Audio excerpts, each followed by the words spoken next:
Hello viewers, আসসালামু আলাইকুম। শুরু করছি আজকের ভিডিও আমাদের। আজকের ভিডিওতে আমরা আপনাদেরকে দেখাবো কিভাবে আখের গুড় তৈরি করা হয়।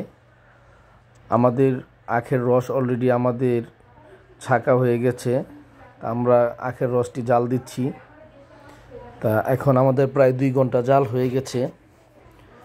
2 ঘন্টা জাল দেওয়ার পর আখের যত জালে আগুনের যত ময়লাগুলো ছিল উপরে, ওগুলা উপরে ভেসে গেছে। আমরা ছাঁকনি দিয়ে এগুলো ছেঁকে নিচ্ছি। আমরা এখন উপরের ময়লাগুলো ছাঁকছি। কিছুক্ষণ পর আমরা নিচের ময়লাগুলো জালি দিয়ে ছেঁকে নিব।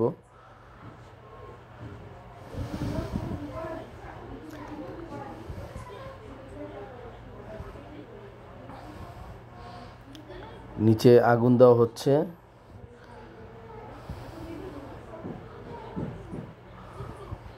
আমাদের মোটামুটি উত্তরানি চলে আসছে। এই তো আমাদের নিচের ময়লাগুলা ছাঁকা হচ্ছে।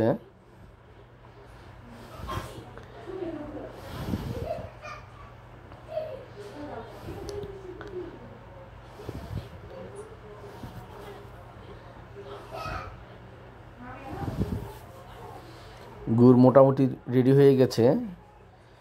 আগুন বেশি হয়ে যাওয়াতে যাতে পড়ে না যায় এর জন্য উপরে বাইরানো হচ্ছে, বাঁশের ঝাড়ুর মতো তৈরি করা হচ্ছে এটা। তা আমাদের গুড় মোটামুটি রেডি হয়ে গেছে। কিছুক্ষণের মধ্যে আমরা গুড়টা নামিয়ে ফেলব।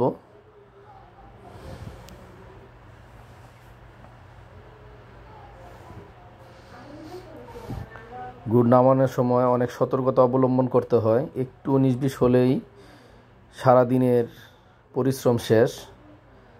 তা এই ক্ষেত্রে খুব সাবধানতা অবলম্বন করতে হয়, কারণ যেটাতে গুড় তৈরি করা হয় সেটা খুব গভীর কিছু না, একটু লাড়া লাগলেই গুড়টা পড়ে যায়। আলহামদুলিল্লাহ আমাদের গুড় নামানো হলো। এখন আমরা কিছু গুড় পাউরুটিতে ভরিয়ে নেব। আমার ছেলে পাউরুটি দিয়ে এই গরম গুড়ের সর খেতে অনেক পছন্দ করে। তা সে 2টা পাউরুটি নিয়ে আসছে।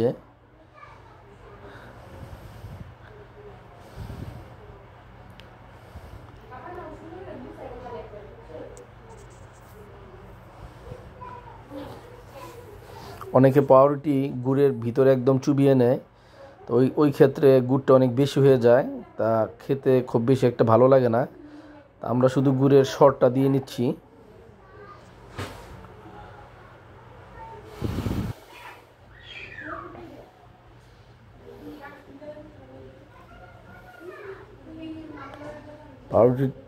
পাউরুটিতে গুড় দেওয়া হলেই আমরা বাকি গুড়গুলা পাতিলে নিয়ে নিব।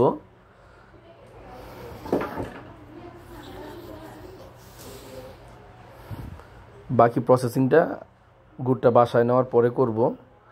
তা আমার ছেলে গুড়টা নেওয়ার পর যে অবশিষ্ট গুড়টা কড়াইয়ে লেগে আছে সেটা খেতে খুব সুস্বাদু, সেটা সে খাচ্ছে। তা বাসায় আসার পর আমাদের লাস্ট স্টেজ চলতেছে। আলহামদুলিল্লাহ গুড় তৈরি হয়ে গেছে।